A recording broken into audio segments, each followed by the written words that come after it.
ace jack off is going to be a pretty natural open here. I will mix in potentially some 4-bet frequency if I get 3-bet. So I would just randomize the 4-bet frequency probably in the vicinity of like 25% 4-bet frequency if 3-bet. So I'll use that as you all saw in an earlier series using my chips. But for now, this is going to be a pretty standard open. Raise. 25.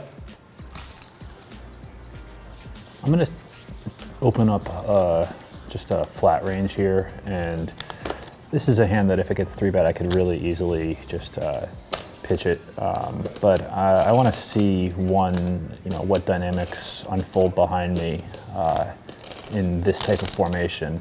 And this is a hand that can really play multi-way and be pretty disguised, so. Call.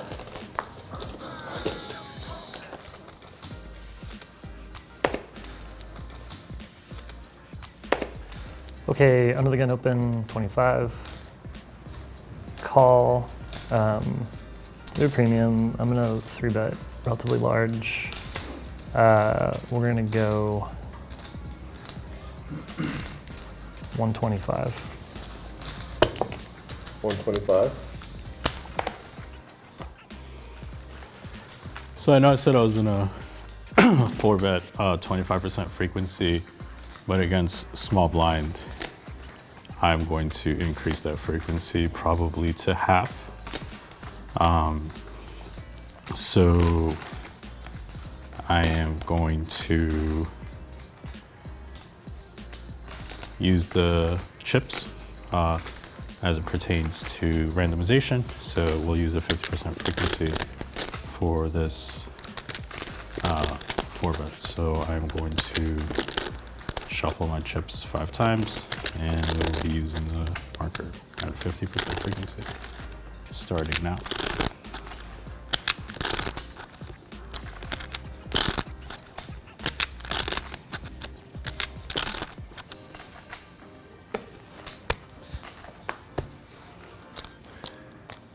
All right, so this is a pretty easy fold here, but which is fine. I get to get out of here for cheap, but I think this is a spot that in the future I can start putting some stronger hands into my flatting range from chins under the gun raise, and potentially back 4-bet some hands in that spot there. But I'm gonna fold this. So.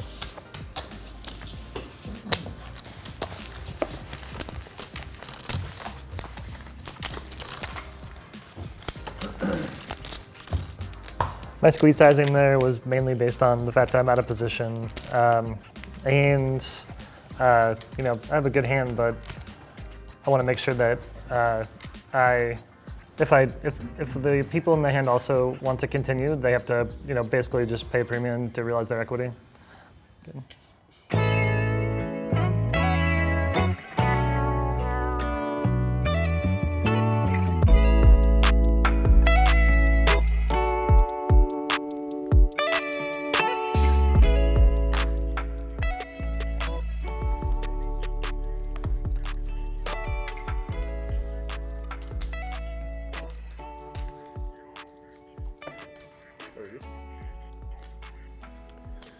I was afraid the well had run dry. I finally get a reasonable hand here.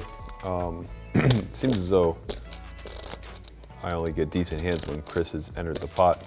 I think this is a pretty important spot for me to 3-bet and shut out chin from the big. I can make an argument for just calling here, but yeah, I think I'm gonna choose the smallish size. I'm not really too concerned facing 4-bets with a hand this strong. I know that's said with a grain of salt here, but we're gonna go 125. 125? Okay, Chris opens to 30. Matt opts to 3-bet, relatively large. He's pulled. I would normally 3-bet this hand on the button, but I'm going to opt to fold.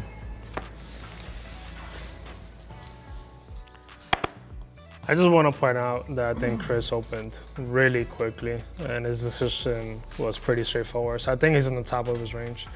Once in a while, I think Berkey was extremely out of line. I might get out of line myself with his hand and squeeze. But we're just going to keep it simple and fold. I expect Berkey to be 3-betting me with a pretty expansive linear range, and I think that my particular hand just has enough equity and coverage and playability to continue at this depth.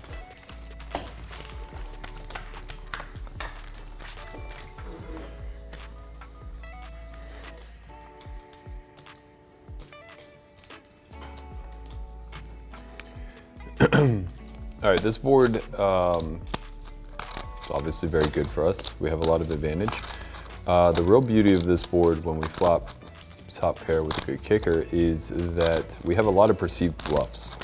So given the presence of the 5 and the 10, I think the vast majority of our bottom end of range, such as 7-8 suited, 6-7 suited, things like that, when possessing backdoors are going to continue with a bet.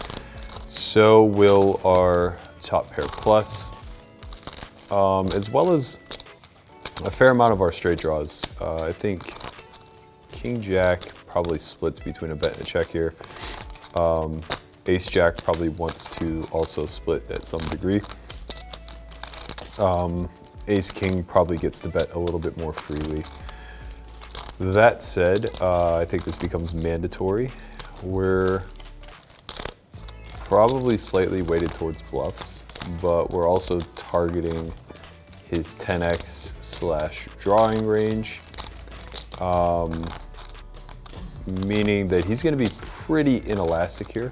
I think we're going to start off with about a half pot bet and look to pull on favorable turns. So I'm going to start off with 135.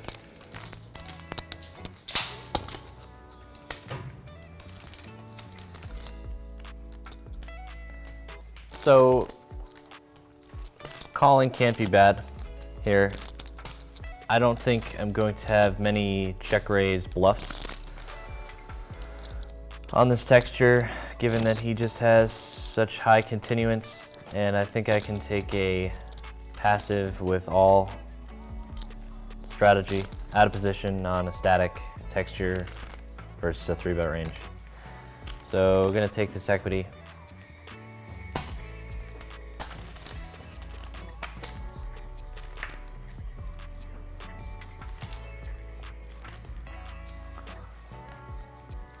So this card's gonna generally favor my range, although it is somewhat neutral given that we are both late position and Berkey's 3-betting linearly.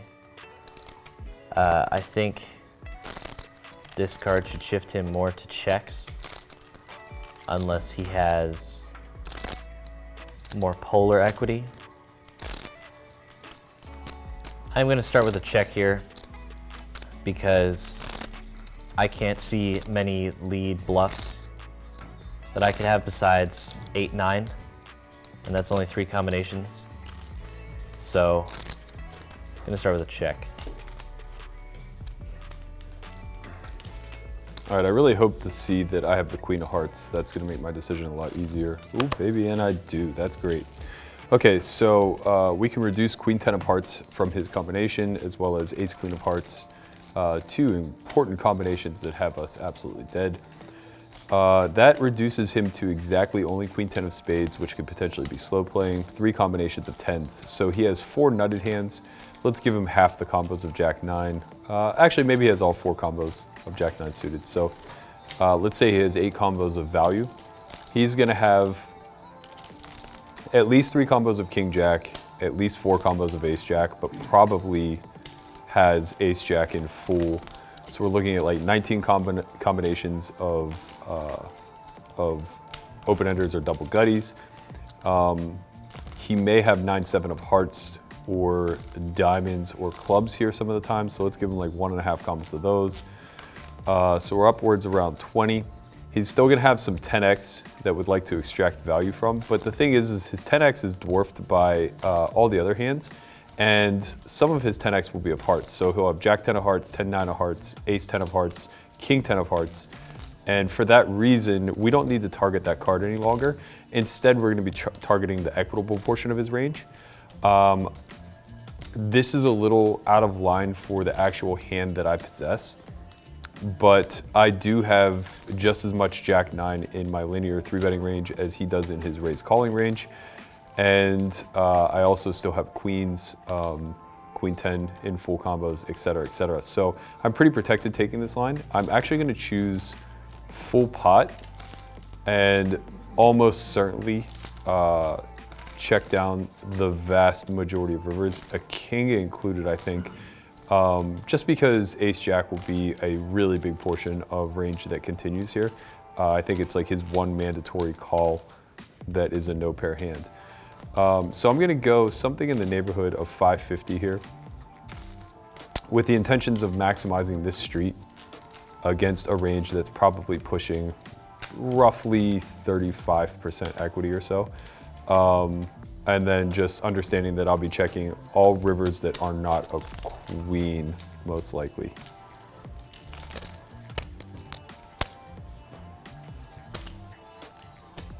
$5.50. So Berkey chooses a pulled sizing here, and see how much I have. So I still have about 2,600.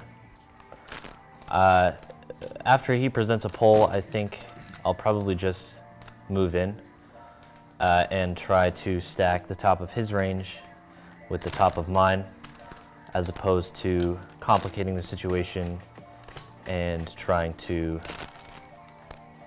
retain more of his range. Because once he polls, he just has high equity hands or high showdown value hands like 10s or queens. So I'm just gonna move in and try to stack those hands.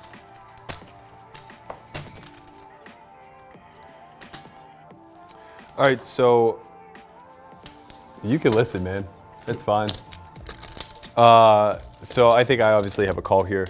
That goes without saying. I'm gonna explain my thought process though prior.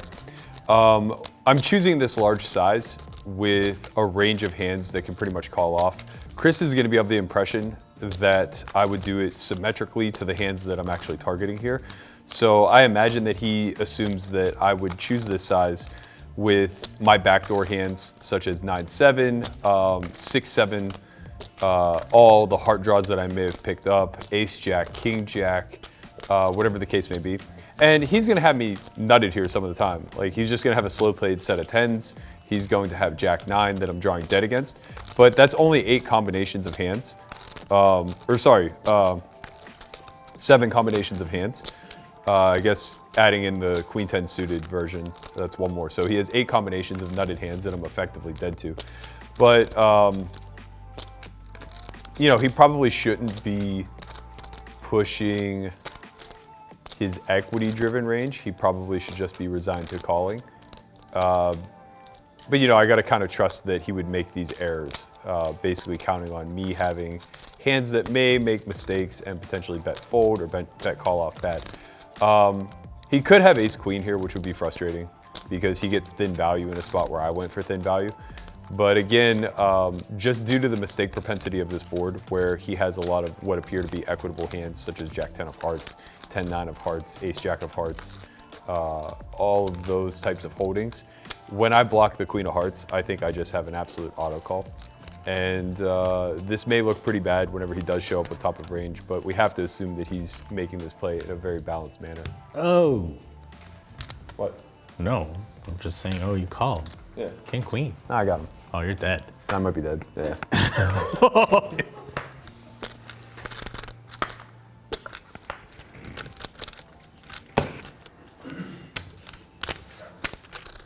You covered?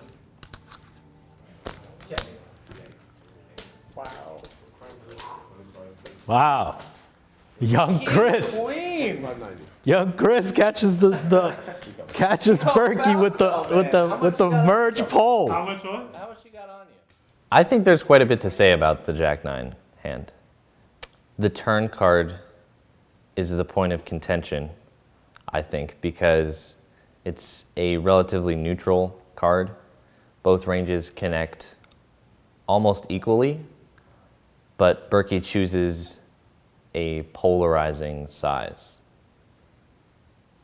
with a debatably top of merge class hand. It's definitely an interesting choice of bet size. I think on the tape I even express how confused I am with the pot construction. Where does chintz fall on this? You want to put this on tape, huh? I don't know. Jesus Christ, man, speak your mind. What are you afraid of? Yeah, I don't think a polar size makes sense on a run out of this category. Yeah, I think like what you see out of me anyway is pretty honest to what I practice. I'm pretty willing to make mistakes in this environment for the teaching element. I do worry sometimes that I can explain away something that may potentially be an obvious mistake. And I know yesterday's student edition, I put myself in a situation where I ended up stacking off with a pretty weak hand. And I wasn't that righteous that it was correct, but I guess it was more so if I stack off here and I get shown a really good hand, then I need to re-examine all of the decisions that led up to that point and see if there's something more that we can study, because effectively it was the nature of the board that led to me taking a very close spot. And what I realized when talking to Christian was that I wasn't that confident about the decision that I made. I was just more insanely sure that there is an edge to be garnered on these particular board textures if we're willing to pour in some effort and study them in maybe through a contrarian lens.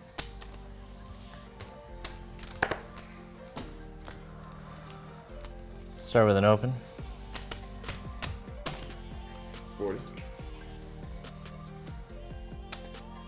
Okay. Deck kind of has a funny way of doing this. Gives you a thin spot to take immediately after playing a very big pot, drawing dead. Yeah, this is a situation where I don't think I can really pass on this 3-bet. It's thin, and the meta that is going to form is probably going to be negative for me, and that's a good reason to just let this hand go. But we are on a fixed time, and they're still going to have to respond. So I'm actually going to choose to size up quite a bit here, particularly after you open to 40 instead of 30. I'm going to go 190. 190.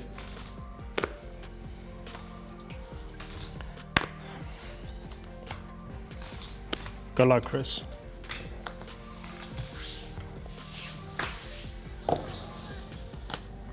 So this is a hand I definitely would be defending versus Chris's open versus Berkey's 3-bet. I could possibly put this into the bottom end of a 4-bet fold range, but I'm not sure I really want to do that yet at this point. I'd rather actually have a double blocker to do that, so I'm gonna fold. Definitely don't want to 4-bet and face a decision to stack off, but far too high up to fold. So I'm gonna call.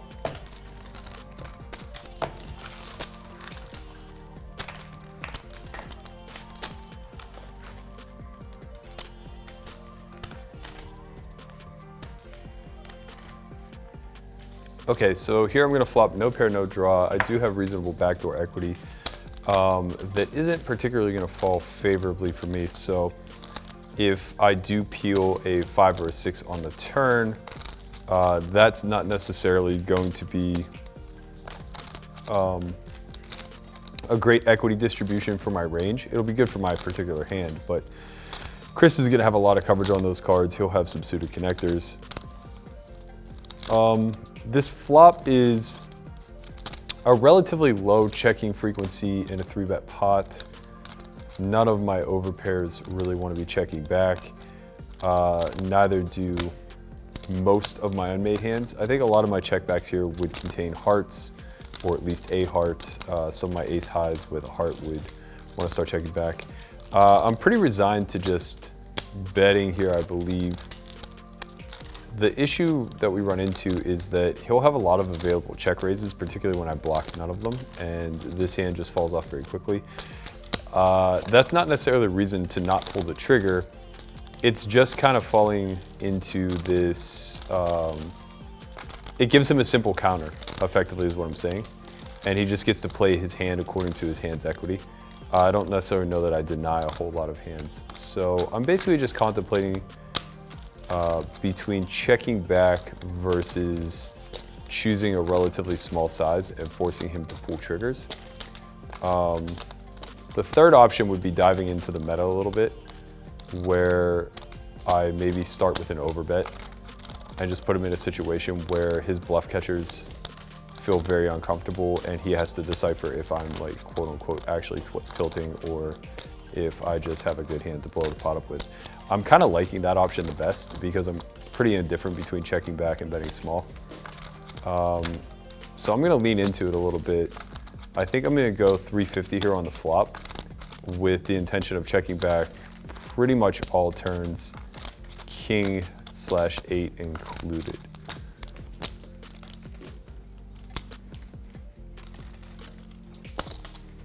$350. This is developing into a precarious situation. Can't raise. Berkey's uncapped. Going to call, hope the board stays intact for me, or we just turn a 10, that'd make it easy.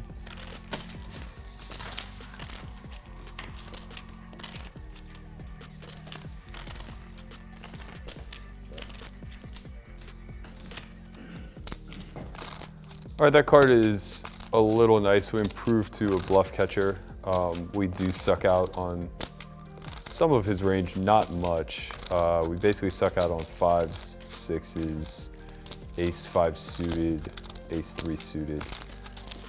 But he's still gonna get to realize his equity with those hands. You know, really this just puts us in a position where we have one of our worst bluff catchers at this point, but can potentially improve to one of our better bluff catchers should we river a king or an 8. Very clear check back here, as I'm not gonna have a lot of 5-6. Chris will have some. I'm not gonna have a ton of hearts. As I said, I would be checking back a lot of my nut flush draws particularly. So my flushes here are gonna be like, you know, 9-10 of hearts through maybe king, queen of hearts, depending on how many of those I check back. I have a very clear check back here. I just am going to have a decision on the river. Unimproved, it's gonna be pretty difficult for me to call a large bet. And it'll be pretty sad to call a small bet because all of his floats basically would have to contain at least exactly the ace of hearts, and that's not really gonna want to block bet without a pair on the river. So I'm checking back, understanding that I'll be giving up at a fair frequency, but when I go improved, I'm probably gonna have one of my better bluff catchers.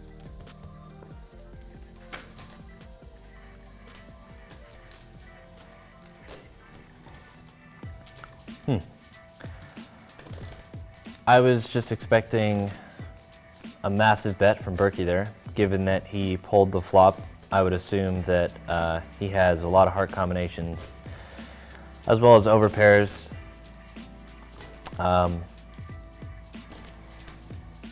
And I still can't really lead into that range. I could potentially block, given that I have heart combinations as well, but I don't really want to give him the opportunity to raise with any potential candidates that he may have. I think he might see through a block bet. Let's start with a check. Okay, it's nice when a plan comes together. Chris chose not to bet here. This still could be relatively condensed of traps. He doesn't really have a ton of available bluffs here on the river, given my flop sizing was very large. He would have to be turning a lot of pairs into bluffs, so hands like 9s, 10s, maybe as big as jacks, or a hand like ace-7 suited into bluffs. He'd prefer to have a heart whenever he does that, so ace-7 suited is pretty much ruled out. No shock to see him check here. He easily could have like ace-3 of clubs, ace-5 of clubs, but those hands are just giving up. Instead, I need to look at his showdown-driven range and really define the target that I'm going after, as well as how much of that can check raise, both as bluffs and value. So I landed on the river with pretty much the strongest hand that I could possibly have here. When I check back turn, I'm mostly going to be comprised of overpairs that have the potential to improve to the nuts, as strong as like aces with the ace of hearts. I will have some ace-king with the ace of hearts, but probably unlikely given the line work through which I've worked so far. 8-7 will probably be my only full house here, and I will have it in exactly one combo. I'll have 8-7 of spades. I may have some other combos of trip 8s, such as 8-9 of clubs, but very, very few. So I have a mandatory bet here, that's clear. It's more so like, what am I targeting? And I think it's that range of 9s through whatever the biggest pocket pair is that he would slow play. I also want to bet a size where flush feels a little bit uncomfortable check raising me, in spite of the fact that I don't have a lot of full houses. I can check back a set of 7s, 4s, or 2s some of the time for deception, but I probably don't have 4s or 2s all that often. So really it's like, what hands does he land on river with that possess the ace of hearts that would allow him to bluff? And it's mostly just going to be like ace queen, ace king with the ace of hearts. I think only exactly those, which there are going to be 6 combinations total of. So at most he'll have like 6 logical bluffs available to him. He could turn a 7 into a bluff repping a set, but I think that's not necessarily that probable.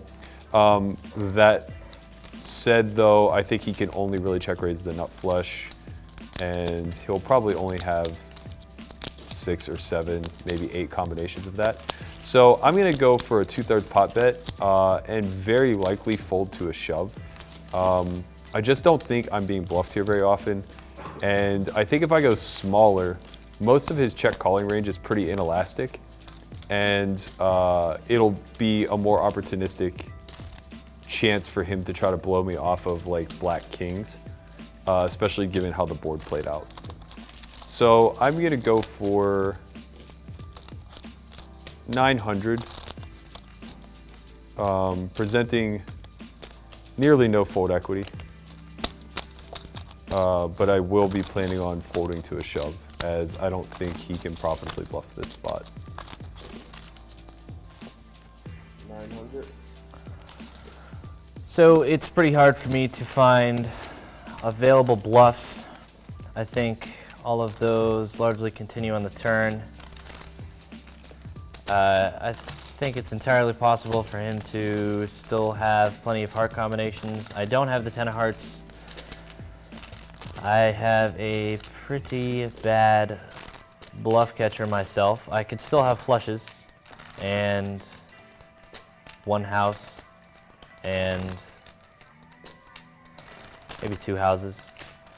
I fall pretty low in my range, and it's pretty hard for me to find any logical bluffs from Berkey here, and I lose to all value. So unless he gives me something as I'm trying to fold here, I'm probably just gonna let it go.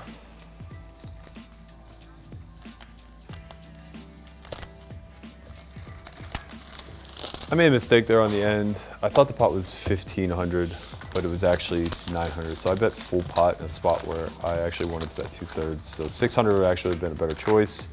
I think he comfortably gets to fold pretty much all of his bluff catchers when I bet full pot, despite the fact that I do have a lot of available bluffs there.